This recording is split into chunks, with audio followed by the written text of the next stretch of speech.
Uh, Welcome. Uh, we will discuss about the assessing heritage significance and values part 1. Remember last time in the last lecture we talked about different types of values, heritage values and significance. So, today we will talk about how to assess these values and significance and what is the role of that in management of the heritage and the cultural properties. If you remember that last lecture we talked about a temple in Japan in Kyoto, Kinkakuji temple. I said that it is a beautiful temple, the significance of it is that it is beautiful. At the same time I talked about the Itsukushima shrine in Japan, which I told that it is inspiring. I told that. But who am I to decide that whether which one is beautiful and which is inspiring? I can't say that this is somebody else can come up and say that no, that is beautiful too. So, that means that we have to find out from a larger audience through different objective technologies and objective measurement techniques that what is really beautiful and what is inspiring, and the degree may vary. So, that means that we have to objectively assess the significance and values of the cultural heritage. Just saying that I like it or I think it is beautiful or I think it is inspiring is not enough. So, let us see, today we will talk about that. For example, in Shantiniketan also we said that I said that the Upasana Griha or Mandir is beautiful, whereas Shamoli is different because it is inspiring. And the same questions happen, that who decides that which is inspiring and which is beautiful, and how, to what degree, because these are very, very subjective parameters. So, also we must remember that while we are talking about the significance and the values, the role of conservation in public life, there is a gradual shift, that because just by the experts saying that this is has significance is not enough. Even there is a shifting tendency from cultural heritage and the heritage property as the social agents, and it should have an impact on the social and economic realms of the society. So, the people, the community who are really the stakeholders or the caretakers of the heritage property, is very important to consider their values and significance. And we must remember that even if they are stakeholders, there are also different groups of stakeholders and there may be conflicting issues. So, that is why it is very important that we, again I am saying that its objective assessment of the significance and values is very important. So, also we must remember that the primary aim of the conservation practice is to preserve the values attributed to the heritage and these aspects that give significance to the objects, buildings, sites, landscape and tradition. Again I am saying that which are the aspects, which are the parameters which contribute to the value of either buildings or sites or landscape is very important to understand that. Now, what are the values? Values basically are the qualities and characteristics in things, which are actually the attributes. A quantitative or qualitative factor or variable that provides a simple and reliable means to measure how well a desired outcome, value or criterion has been achieved or fulfilled. We must remember that this assessment of the significance and values happens at two stages. First of all, for identification of the cultural property, and later on that for monitoring purpose, that how well the values have been preserved. So, the value assessment is very important, and as is saying that there can be qualitative and there can be quantitative aspects.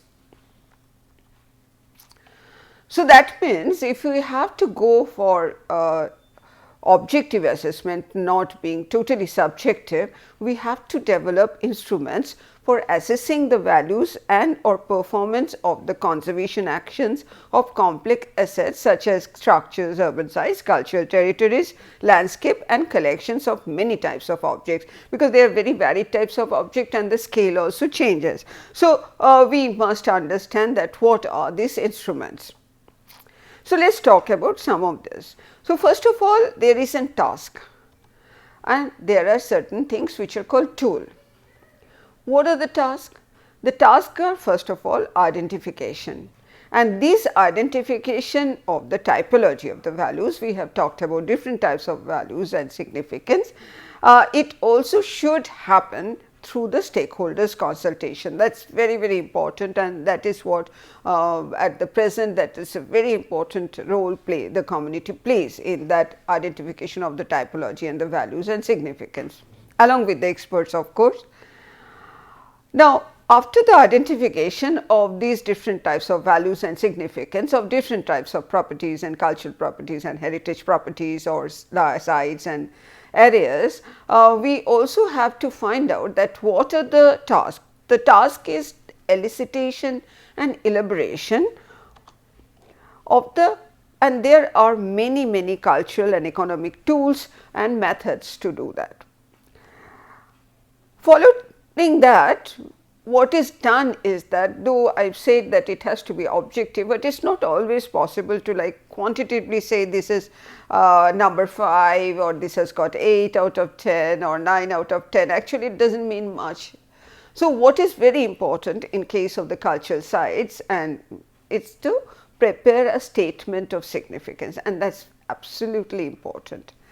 And this statement of significance is a group process. It can't be done with individually. As I said that I thought that is beautiful and the other one is inspiring, is not enough. It has to be done through a systematic process, a transparent process, involving all the stakeholders into the process, and then finding out the statement of significance and the types, the degrees.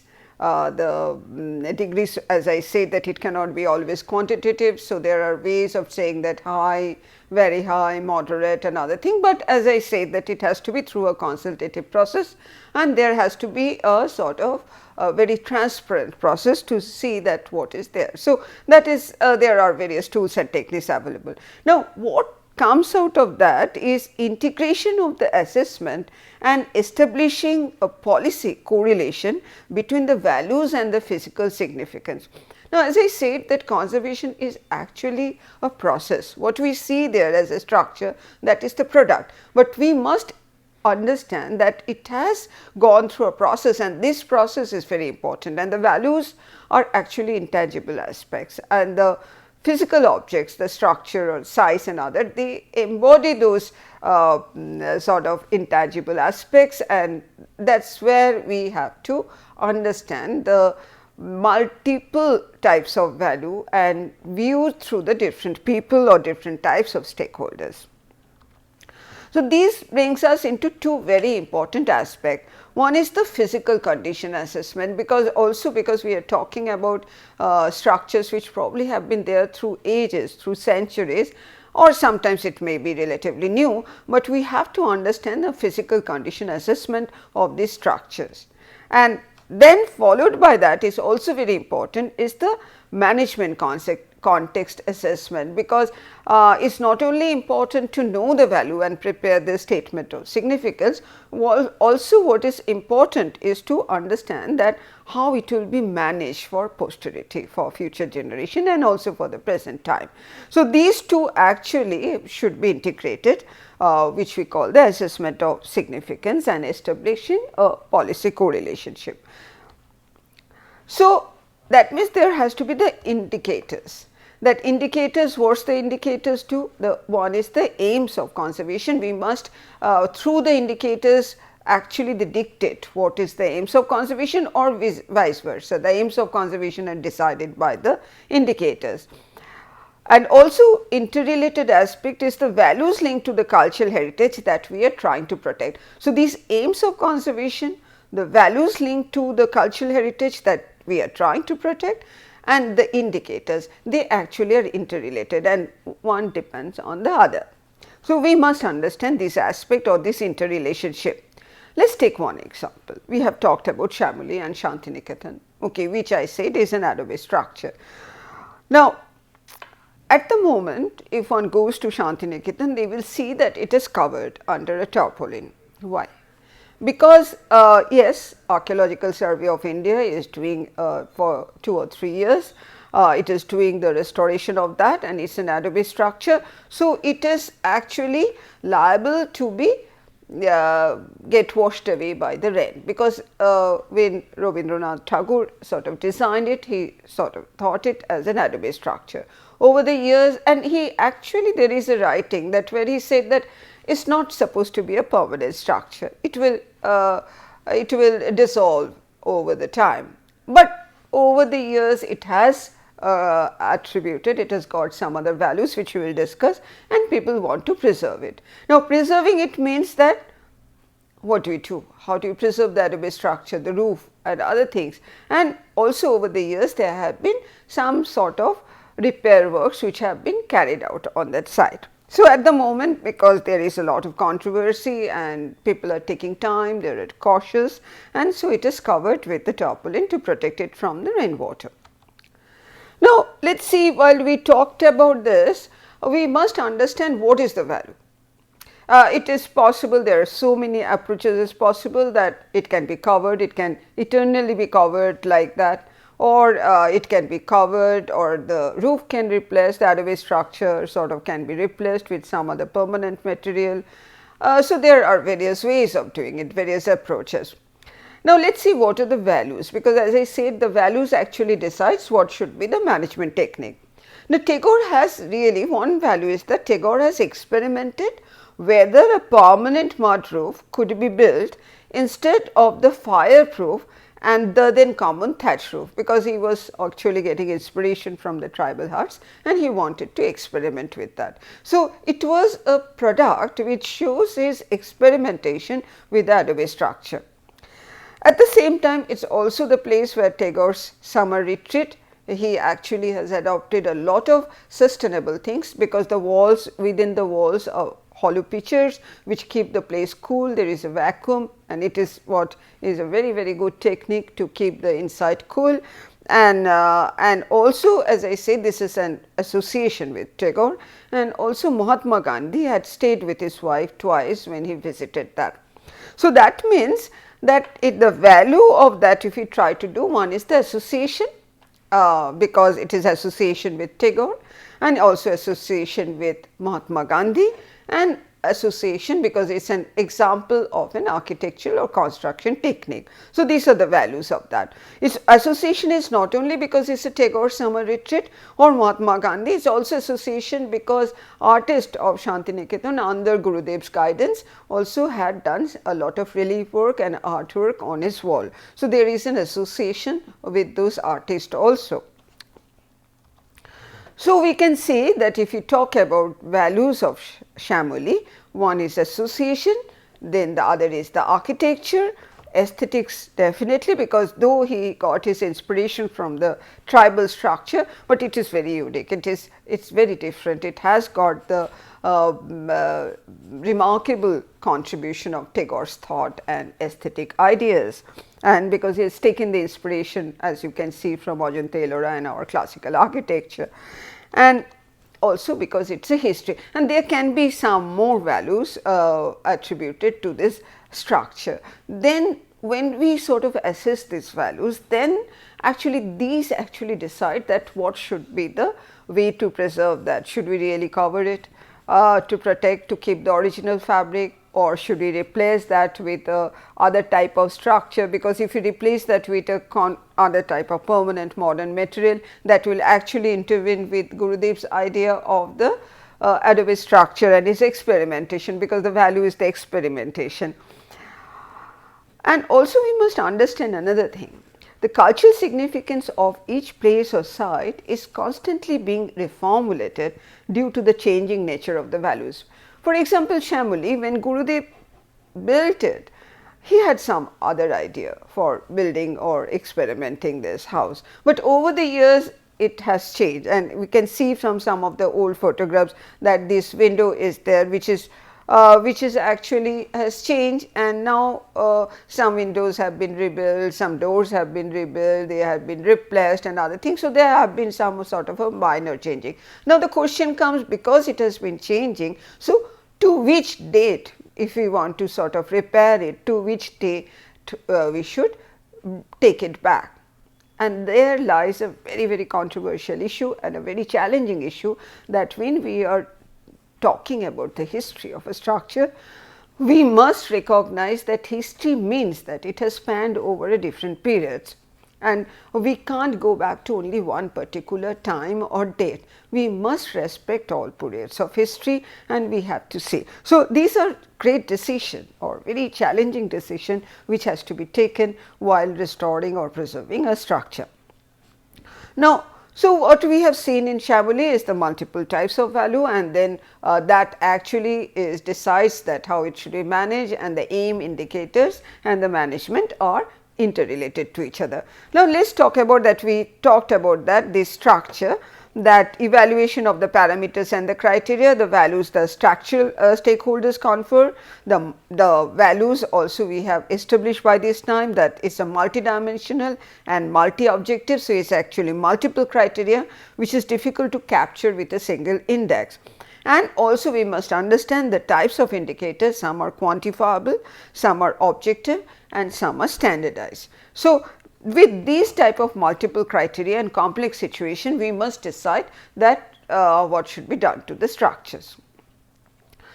So, as we talked about that we have to elaborate, and there are many cultural methods. The major things what we must remember that the area of assessment, the conservation of cultural significance including both the fabric and the value. So, we must understand that one side we are talking about the fabric, for example, the Chamonix which is an adobe structure, and the one hand, on the other hand we are talking about the values, association value, construction, architectural, aesthetics and artistic values. So, we must talk about the fabric and the values ascribed to the cultural heritage, and also by this time we must also understand the economic impact, what are the economic impact, what are the social impact and what are the environmental impact. These actually are very important, and that is why while talking about that we will talk in detail later on the heritage impact assessment.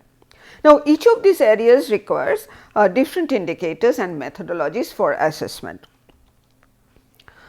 So, if we try to sort of say that like the conservation of cultural significance, we talked about the fabric and the values. So, both the fabric, the materials and the non-tangible values related to it, like I said in case of Chamonix, the architectural association, these are actually intangible aspects, both are important interrelated. For example, as I said, the fabric in case of Chamonix is adobe, the non-tangible values are association with Tagore Gandhiji and the artist, and architecture the construction technique. So, we must understand that how this sort of a product of Chamonix as a structure, how they sort of continue or they sort of embody the different values, and that actually will decide what should be done with this structure. So, the assessing the conservation of the fabric. So, first let us talk about the assessing the conservation of the fabric. This is still relatively easier, and a lot of work already have been done in this. So, when we talk about the assessing the conservation of the fabric, we must take these two aspects into consideration. One is the appropriateness of the conservation materials, because each material has its own challenges, own type of decay depending on which type of climate they are in, and the methods of intervention. Again, these two are very interrelated aspects, because as I said there are a variety of the materials, there are types of decay and there are different types of conservation process, which we will talk about later when we will go into the detail of the decay of the different types of materials. But also we must understand that while we are talking about the interrelated aspects of the fabric and the intangible aspects of the value and significance, we must also understand that this relevance of conserving the fabric varies across the cultures. It is not same, not uniform in different cultures. Some culture give more priority to the non-material values over the conservation of the fabric, and some cultures give a lot of importance to the conservation of fabric. So, let us take some of the examples. One of the very well known example in this aspect are the Shinto shrines of Japan. The Shinto shrines of Japan, actually there is a tradition where the buildings are demolished and reconstructed every 20 years. One would have sort of shudder at this thought that these old structures are demolished over 20 years and exactly reproduced on the same site. Now, why? and that is the way they continue. So, the fabric is not continuing, what is continuing is something else. What is continuing, they are maintaining the tradition and construction know-how rather than the material itself. So, it is a very inbuilt cultural tradition of Japan, of these Shinto shrines, and while they do that, while they sort of every 20 years they sort of reconstruct the temple according to the old practice, on one hand they continue to preserve the know-how and the skill. On the other hand, while this rebuilding process, there is a lot of sort of rituals, processions, the play and other things which happen, and these are integral part, these intangible aspects are integral part of this conservation process of the Shinto shrine. So, we must understand that this Shinto belief about the renewal of nature and living religious heritage is more important in their culture than preserving the fabric itself. So, that is why we say that culture to culture there are different sort of values, and the value they confer to a particular aspect of conservation or significance. So, this brings us to the question of, as I said, one is the fabric, another is the intangible heritage. While the fabric or the product is tangible, but the values and significance and these practices are intangible heritage. So, while talking about the intangible heritage, we must understand that these non-tangible values are related to it, and so that what is the recommendation? The recommendation should be the use of a combination of identifiable and measurable elements and accurate documentation techniques, so that the evaluation can be repeated over time. So, if you try to summarize that, we have seen that assessing the value is very important. Number one, there are different types of values and there are different types of way to find about the value. The involvement of the stakeholders, all type of stakeholders and community are very important to understand what are the values and significance, and values and significance can be varied. There can be various ways of finding out the values and significance. There can be tools and techniques, some are quantifiable, some are qualitative aspects, and then also we must understand the values and significance change over a time, because even a product is continuously changing, and when it is changing we must understand what are the changes, how it has changed, what are the new values attributed to it. We must take that into consideration. At the same time, as we have shown that in case of Japan Shinto shrines, that the significance and value is not of something universal, because it changes from culture to culture. Each culture has its own way of looking at the heritage and the significance. Some may give a lot of importance to the fabric itself, some may give more importance to the intangible aspect of the renewing it or the associated rituals, beliefs and practices, and these actually make it so interesting, and we have to see that in combination, and that actually decides that what should be the management techniques of that. So, in our next lecture we will talk about that. Today we have talked about in this lecture these aspects. Next lecture we will talk about more of the intangible aspects of the heritage significance and how it sort of decides the management practice. Thank you.